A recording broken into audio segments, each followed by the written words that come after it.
Example ഏതാ മക്കളെ? Cysteine ആണ്. അപ്പൊ ക്ലാസിഫിക്കേഷനിൽ രണ്ട് ടൈപ്പ് ക്ലാസിഫിക്കേഷൻ പഠിച്ചു. ഒന്ന് based on the need in human body, രണ്ട് based on the number of carboxyl group amino group, മൂന്നാമത്തെ sulfur containing amino acid. ഇത്രയും കാര്യം മനസ്സിലായല്ലോ.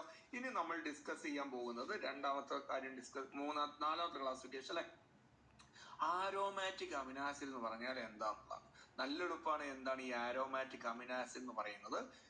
ചില അമിനാസിനകത്ത് ആരോമാറ്റിക് റിങ്ങുകൾ ഉണ്ടാവും. നിങ്ങൾ ബെൻസിന്റെ ഒക്കെ റിങ് പഠിച്ചിട്ടുണ്ടോ?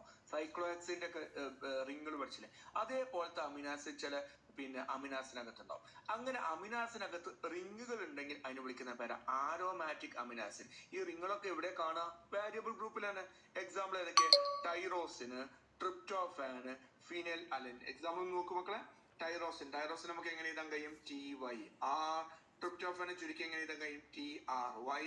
ഫിനൈൽ അലൻ എങ്ങനെ എഴുതാൻ കഴിയും?